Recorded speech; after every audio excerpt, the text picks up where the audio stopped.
अच्छा, सूरह यासीन कहती है कि जो मुझे सुबह तिलावत कर लेगा शाम तक मैं उसकी हिफाजत करूंगी। आयतल कुर्सी कहती है जो रात में मुझे 3 मरतबा पढ़ लेगा वो नींद की आगोश में चला जाए, पूरी रात में उसकी हिफाजत करती रहूं।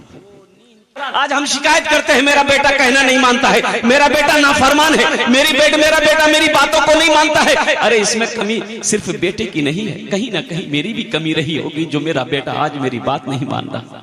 और हमारी बेटियों के बारे में क्या जरूरत है हमारी बेटियों को मोबाइल देने की? उनको क्या जरूरत है? हमारी बच्चियां खराब होती चली जा रही है। हजरत ने सही फरमाया, कई लाख मुस्लिम बच्चियां मुर्तद हो चुकी, गैर मुस्लिमों लड़कों के साथ में फरार हो चुकी है। और उसका रिजल्ट लास्ट में अजी मोबाइल को इजाद किसने किया था? बिल ग्राम ने इजाद किया था टेलीफोन को। बहुत सारे नौजवान पढ़े, साइंस में, ज्योग्राफी में पढ़े होंगे। उन्होंने जब फोन को इजाद किया ना, वो तो पहले तो टेलीफोन था, वो तार वाला टेलीफोन, अभी मोबाइल आया है। तो इसलिए मेरे नौजवानों इस मोबाइल को सही इस्तेमाल करो। देखो जिंदगी का कोई भरोसा नहीं है, कब ये आंखें बंद हो जाए कहना मुश्किल है, कब ये सांसें रुक जाए कहना मुश्किल है। ना जाने कितने नौजवान इस दुनिया से चले गए, पहलवान चला गया, बादशाह चला गया। अल्लाह अकबर कबीरा। अभी देखिए कि 3 नौजवान, आपका ये पूर्णिया का खुशकीबाग 0 माइल का पूर्णिया का 3 नौजवान, अब वो जिस लड़के की शादी होने वाली थी, 23-24 साल का लड़का था, जिम खटता था, ये बॉडी थी उसकी, सोहेल नाम था लड़के का। अब वो लड़का, उसकी शादी थी, कल बारात निकलनी, कल सुबह 10-11 बजे बारात निकलनी थी। अब उसके 2 साथी रात 7:30-8 बजे उसके घर पे आए, बोले कि भाई थोड़ा चलना, बाजार मार्केट चौक पे चलना, आते हैं वहां से। तो इनकी माँ ने मना कर दी, नहीं कल मेरा बेटा दूल्हा बनेगा, आज कहीं नहीं जाएगा। तो साथी लोग बजीद हो गए कि तू नहीं जाएगा तो काम नहीं होगा, चल बस 10 मिनट में जाएंगे, यूं आए। दोस्त की बात को काट ना सका।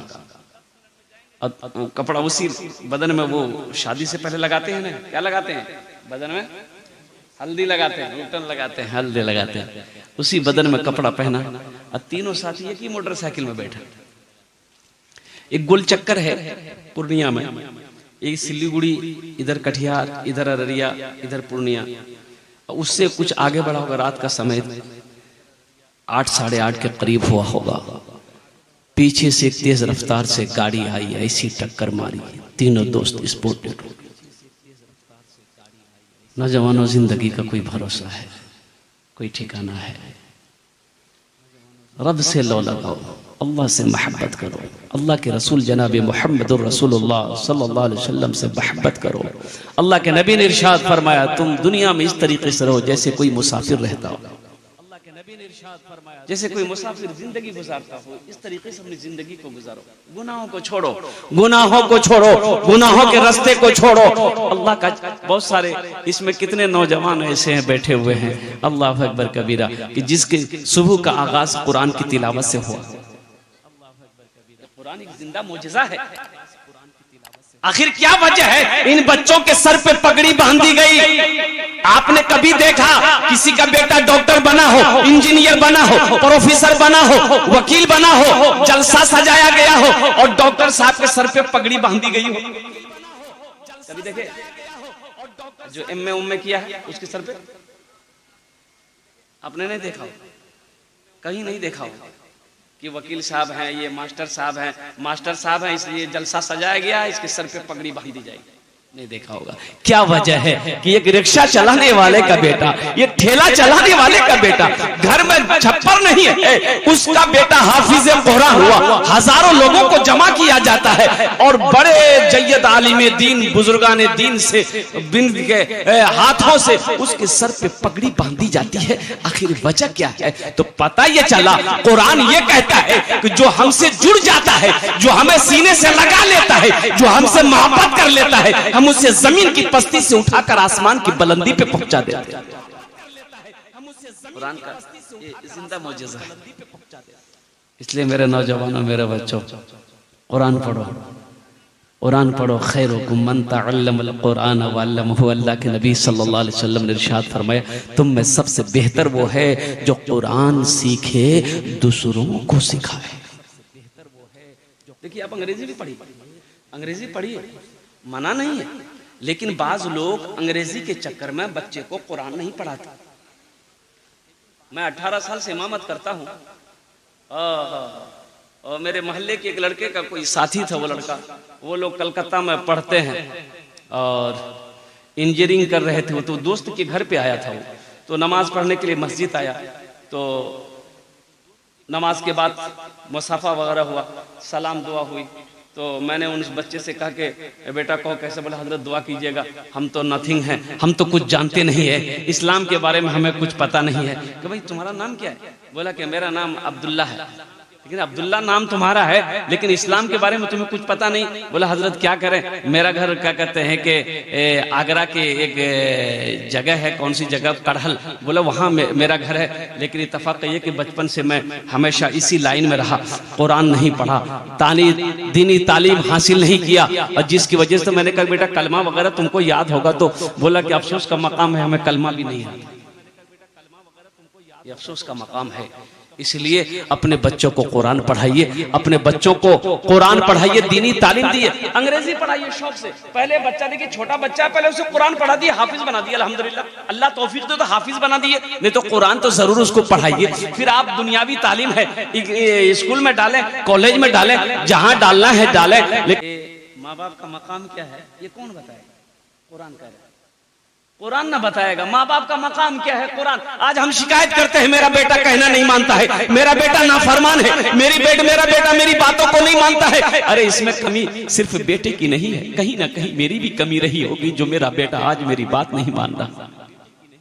हमने बेटे को कुरान पढ़ाया ना, अल्लाह का कुरान कहता है वक़दा रब्बुका अल्ला ताबुदू इल्ला इय्याहु व बिल वालिदैनि इहसाना इम्मा यबलुगन्ना इंदकल किबरा अहदुहुमा औ किलाहुमा फला तकुल लहुमा उफ़्युन वला तनहरहुमा व कुल लहुमा क़ौलन करीमा वख़्फ़िज़ लहुमा जनाह ज़ुल्ली मिनर रहमति व क़ुल रब्बिरहमहुमा कमा रब्बियानी सग़ीरा। अच्छा देखिएगा, आज तक आप लोग पढ़े लिखे लोग यहाँ पर बैठे हुए, आज तक किसी मौलाना को या हाफिज को माँ बाप का नाफरमान होते हुए देखे आप? आपकी नजरों में नहीं देखे। आपने कभी नहीं देखा होगा कि जिसका बेटा आलिम हो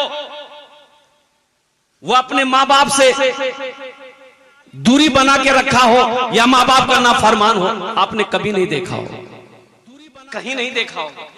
इसलिए उसे मदरसे में पढ़ाया गया है, मदरसे मुझसे पिलाया गया है, मदरसे मुझसे समझाया गया है कि माँ बाप का मकाम क्या है। तो माँ बाप का मकाम ये कुरान में बताएगा, ये मदरसों में सिखाए जाते हैं, कॉलेज और यूनिवर्सिटी में सिखाए नहीं जाते, कॉलेज और यूनिवर्सिटी में नहीं सिखाए जाते। एक आदमी बताया कि मौलाना सज्जाद नोमानी साहब दामद बरकातहू फरमाते हैं कि एक नौजवान को बाप ने बड़ी मेहनत से पढ़ाया और लड़का अब बड़ा अफसर बन गया, सऊदी अरब चला गया, और सऊदी अरब से वो लड़का फिर घर आया तो एक ही बेटा था, बाप का इकलौता बेटा था। बाप ने बेटे की शादी करा दी, माँ बोली कि मैं अब कमजोर हो चुकी हूँ, घर के काम मुझसे हो नहीं पाते हैं, बहू आ जाएगी घर में तो मुझे थोड़ा आराम मिल जाएगा।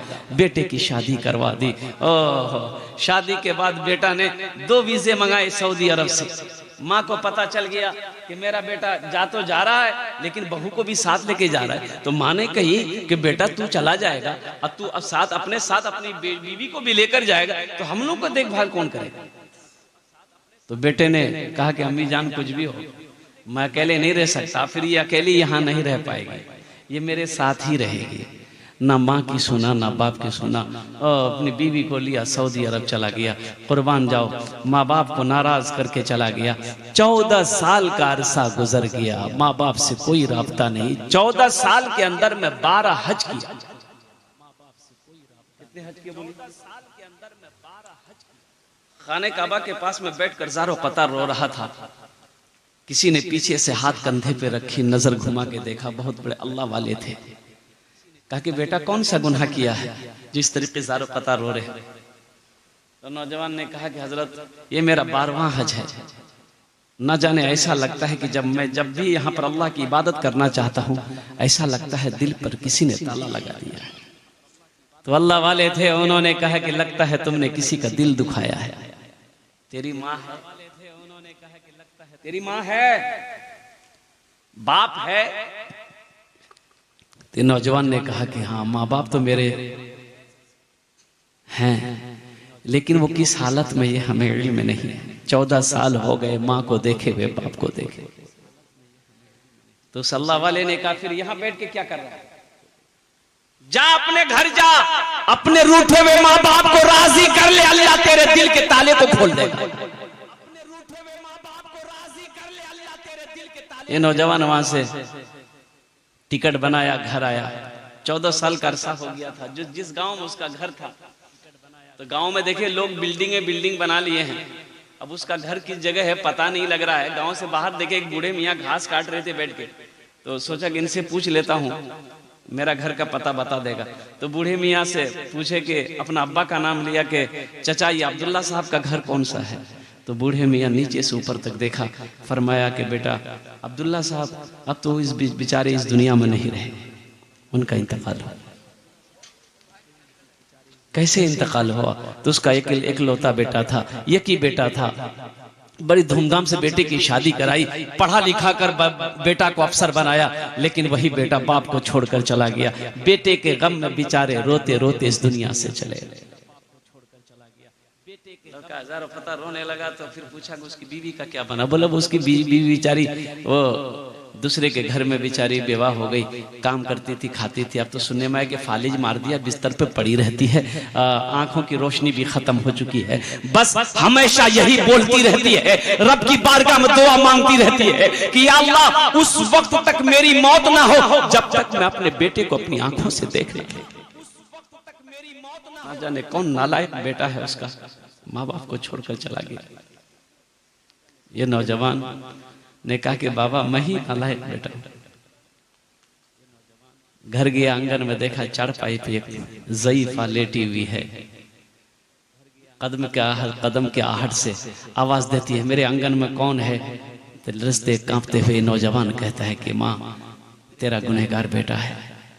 तो माँ कहती है बेटा दूर क्यों है, मेरे करीब आ जा, तेरी याद में मेरी आंखों की रोशनी खत्म हो गई। मैं तुझे देख तो नहीं सकता हूं, छू तो सकता हूं, मेरे सीने से लग जा ताकि मेरे कलेजे को ठंडक मिल जाए। ये कौन बताएगा? ये कुरान बताएगा। ये मदरसे में पढ़ाए जाते हैं, ये मदरसे में सिखाए जाते हैं, कॉलेज और यूनिवर्सिटी में ये सिखाए नहीं जाते। इसलिए मेरे भाइयों अपने बच्चों को कुरान पढ़ाओ, अपने बच्चों को कुरान सिखाओ, खुद भी कुरान पढ़ो। अच्छा देखिए मुश्किल नहीं है। बाज लोग कहते हैं कि हम कुरान पढ़े हुए नहीं, ये अफसोस का मकाम है। भाई कुरान पढ़े हुए नहीं हो तो पढ़ो, मुश्किल क्या है? उम्र की कोई कैद नहीं है, तालीम हासिल करने के लिए उम्र की कोई कैद नहीं है। देखिए ये कुरान जिंदा मौजज़ा, आप आजमा के देख लीजिएगा। ये कुरान को अगर आप पढ़ना चाहिएगा ना सच्ची मोहब्बत के साथ, इंशाअल्लाह अगर आप 10 से 15 मिनट रोजाना मदरसा तजवीदुल कुरान में टाइम दे दिया, हाफिज साहब से, इमाम से, कारी साहब से कहिए कि हजरत बस 10 मिनट 15 मिनट हमको पढ़ा दी। हफ्ता में 3 दिन निकालो, हफ्ता में 3 दिन निकालो, 15 से 20 मिनट बैठ जाओ। इंशाअल्लाह सच्ची अगर कुरान से मोहब्बत होगी तो इंशाअल्लाह 6 महीने नहीं गुजरेंगे, कुरान पढ़ना सीख जाओ। कुरान तो जिंदा मौजज़ा है। कुरान तो कहता है जो हमसे मोहब्बत करता है, जो मुझसे मोहब्बत करता है, जो हमें सीने से लगाता है, हम उसे जमीन की पस्ती से उठाकर आसमान की बुलंदी पे पहुंचा देते हैं। आज हमारे घर में बरकत नहीं है, हम शिकायत करते हैं कि हजरत दुआ कीजिएगा मेरे घर में बरकत नहीं, परेशानियां बहुत हजरत। बरकत होगी कहां से? हमने बरकत वाली किताब रखा है, लेकिन बरकत वाली किताब को पढ़ना छोड़ दिया है। अल्लाह के रसूल इरशाद फरमाते जिस घर में सूरह वाक़िया की तिलावत हो जाए उस घर में कभी फाका नहीं। घर में सूरह वाक़िया की तिलावत हो जाए उस घर में कभी फाका नहीं होता। तो मेरे भाइयों, मेरे नौजवानों, सूरह कुरान की तिलावत करो अपनी जिंदगी। अच्छा सूरह यासीन कहती है कि जो मुझे सुबह तिलावत कर लेगा शाम तक मैं उसकी हिफाजत करूंगी। आयतुल कुर्सी कहती है जो रात में मुझे 3 मरतबा पढ़ लेगा वो नींद की आगोश में चला जाए, पूरी रात में उसकी हिफाजत करती रहूं। अफसोस का मकाम है मेरे भाई और नौजवानों, बहुत सारे नौजवान जनाजे की नमाज पढ़ते हैं।